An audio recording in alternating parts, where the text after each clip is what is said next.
High బీపీని మనందరం ప్రమాదకారిగా భావిస్తాం. గుండెపోటు మొదలుకొని పక్షవాతం, కిడ్నీ ఫెయిల్యూర్ వరకు అన్నిటికీ హై బీపీని ఒక కారణంగా చెప్పుకుంటాం. అదే లో బీపీ విషయానికి వచ్చేసరికి మన ధోరణి మారిపోతుంది. రక్తపోటు తక్కువగా ఉండటం అనేది అన్ని విధాలా మంచిదని నమ్ముతారు మనలో చాలామంది. నిజానికి హై బీపీ లాగే లో బీపీ కూడా ప్రమాదకారి అంటారు డాక్టర్లు.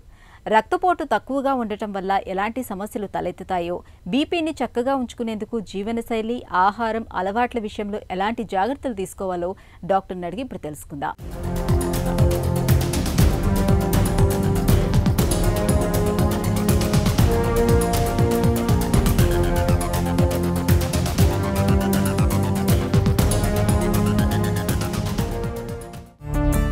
రక్తపోటు తక్కువగా ఉండటం మంచిదేనా? ఒక నార్మల్ బ్లడ్ ప్రెషర్ రేంజ్ అనేది 120 to 90, కింద భాగంలో 80 to 60. ఇది correct range of blood pressure. అయితే మనుషుల్ని బట్టి ఈ వేరియేషన్ అనేది చాలా ఎక్కువగా ఉంటుంది. ఎవరికైతే తక్కువగా బ్లడ్ ప్రెషర్ ఉంటుందో, దాని కారణంగా ఆ మనిషికి ఏ ప్రభావం ఉండదో, దాని కారణంగా వాళ్ళకి ఎటువంటి సిమ్టమ్స్ ఉండవో, వీళ్ళు లక్కీ పీపుల్. ఎందుకంటే ఇలా లో బ్లడ్ ప్రెషర్ ఉన్న కారణంగా వాళ్ళకి అవయాల మీద ఒత్తిడి అనేది జరగదు, వాళ్ళకి సిమ్టమ్స్ కూడా ఉండవు, కాబట్టి మనకి ఏ ఇష్యూ అనేది ఉండదు.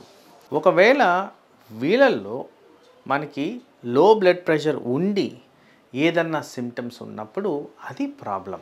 సో ఏదన్నా సిమ్టమ్స్ అంటే ఇన్ జనరల్ లో బ్లడ్ ప్రెషర్ ఉన్న వాళ్ళలో ఎక్కువగా కనిపించేది ఏంటి? వీక్నెస్, కళ్ళు తిరగడం, చేతగాకపోవడం, మూర్ఛపోవడం. ఇది చాలా కామన్గా గమనిస్తూ ఉంటాం. లో బీపీ ఎందుకు వస్తుంది? కారణాలేంటి? బ్లడ్ ప్రెషర్లో 2 రకాల లో బ్లడ్ ప్రెషర్ని గమనించారు. ఒకటేమో లో బ్లడ్ ప్రెషర్ సాధారణంగా నార్మల్గా మెయింటైన్ అయ్యేది. ఇంకోటి ఏంటంటే పొజిషన్ బట్టి లో అయ్యే బ్లడ్ ప్రెషర్. సో ఈ సాధారణంగా లో ఉండే బ్లడ్ ప్రెషర్ చాలామందిలో, పర్టికులర్గా విమెన్లో గమనిస్తూనే ఉంటాం. అండ్ వేరే కారణాల గురించి గమనించుకుంటే మనకి బ్లడ్ ప్రెషర్ ఎక్కడి నుంచి ఉత్పత్తి అవుద్ది? హార్ట్. సో హార్ట్కి సంబంధించిన ప్రాబ్లమ్స్ వచ్చినప్పుడు ఈ బ్లడ్ ప్రెషర్ లో అయ్యేదానికి ఆస్కారం ఉంది.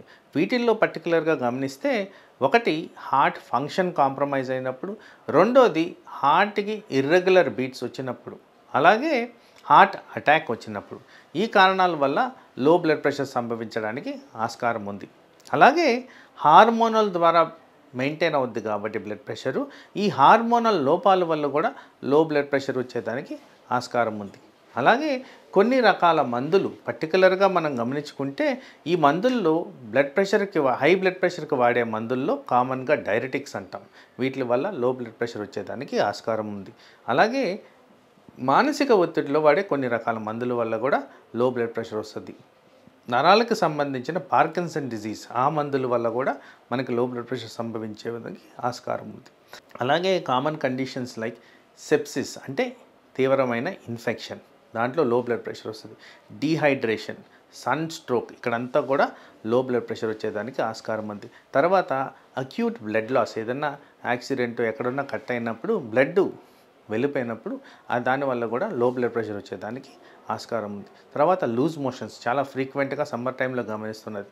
అది తక్కువగా వాటర్ తీసుకోవడం, దాని కారణంగా కూడా లో బ్లడ్ ప్రెషర్ సంభవించేదానికి ఆస్కారం ఉంది. సో దీనికి కరెక్టివ్ మెజర్స్ చేసుకుంటే మనకి లో బ్లడ్ ప్రెషర్ అనేది తగ్గిపోద్ది.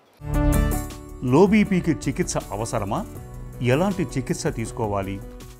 సహజంగా లో బీపీ ఉన్నప్పుడు first identifying the cause. For example నేను అన్నట్టు ఏదన్నా మెడిసిన్ వల్ల లో బీపీ అవుతుంటే ఆ మెడిసిన్ డోసెస్ అప్రోప్రియేట్గా చేసుకోవడం, దాని సైడ్ ఎఫెక్ట్ రాకుండా చేసుకోవడం, అది ఇంపార్టెంట్. రెండోది హార్ట్కి సంబంధించో, హార్మోన్కి సంబంధించో, డీహైడ్రేషన్కి సంబంధించో ఐడెంటిఫై చేయడం అనేది ఇంపార్టెంట్. అలా ఐడెంటిఫై చేసిన తర్వాత ఏదైతే కారణం ఉంటుందో, ఫర్ ఎగ్జాంపుల్ హార్ట్కి రెగ్యులేటెడ్గా ఇర్రెగ్యులర్ హార్ట్ బీట్ వల్ల మనకి బీపీ లో అయ్యేదానికి ఆస్కారం ఉంది. దాన్ని కరెక్ట్ అయ్యే విధంగా మందులు ఉన్నాయి.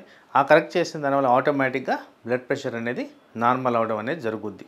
అలాగే నేను అన్నట్టు అలర్జిక్ రియాక్షన్స్లో కూడా ఈ అలర్జీ ఏ కారణంగా వచ్చింది ఐడెంటిఫై చేసి ఆ అలర్జీని నివారించే చర్యలు తీసుకున్న దానివల్ల మనకి బ్లడ్ ప్రెషర్ ఆటోమేటిక్గా కరెక్ట్ అయ్యేదానికి ఆస్కారం ఉంది. సో అండర్లయింగ్ కండిషన్ బట్టి బ్లడ్ ప్రెషర్ని కరెక్ట్ చేయడం జరుగుద్ది. ఇన్ జనరల్ మనం ఇంట్లో ఉన్నప్పుడు ఇలాంటివి జరిగితే వెంటనే కాస్త ఉప్పు వేసుకున్న మజ్జిగ, లేకపోతే మనం నిమ్మరసం కాస్త ఉప్పు షుగర్ వేసుకొని తాగడం, ఆర్ ప్రాపర్గా వాటర్ తాగడం, ఇలాంటివన్నీ చేసిన దానివల్ల టెంపరీగా మనకి బ్లడ్ ప్రెషర్ అనేది ఈజీగా కరెక్ట్ అయ్యేదానికి ఆస్కారం ఉంది.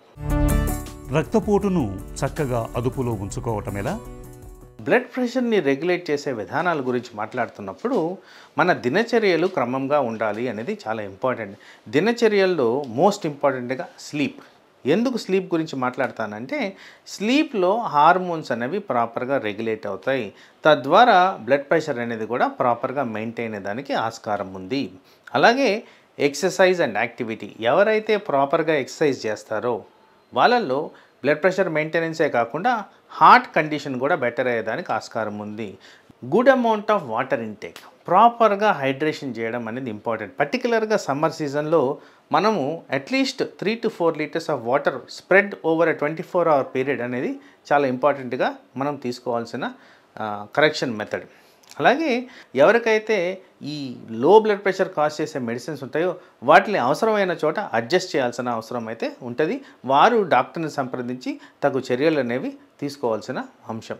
అలాగే ఎవరికైతే స్పైసీ ఫుడ్ ఎక్కువ తినే అలవాటు ఉంటుందో, ఆల్కహాల్ కన్జ్యూమ్ చేస్తారో వీళ్ళల్లో ఈ బ్లడ్ ప్రెషర్ ఎఫెక్ట్ అయ్యేదానికి ఆస్కారం ఉంది. కాఫీలు, టీలు తాగినప్పుడు బ్లడ్ ప్రెషర్ ఆటోమేటిక్గా ఇంప్రూవ్ అవుద్ది. ఎవరికైతే లో బ్లడ్ ప్రెషర్ ఉంటుందో ఇలాంటి హాట్ బెవరేజెస్ వల్ల బ్లడ్ ప్రెషర్ ఇంప్రూవ్ అయ్యే విధానంగా మనకి బాడీలో చేంజెస్ వస్తాయి. కాబట్టి అవి కూడా అవసరమైన చోట తీసుకోవడం అనేది ఇంపార్టెంట్. హై బీపీ లాగే లో బీపీ కూడా ప్రమాదకారే. ఈ విషయాన్ని మనందరం తప్పక గుర్తుంచుకోవాలి. రక్తపోటు తక్కువగా ఉన్నప్పుడు తగిన పరీక్షలు చేయించుకొని అందుకు కారణాలేమిటో తెలుసుకోవాలి. ఆహారపరమైన మార్పులతో పాటు అవసరమైతే మందులను కూడా కొంతకాలం పాటు వాడుకోవాలి.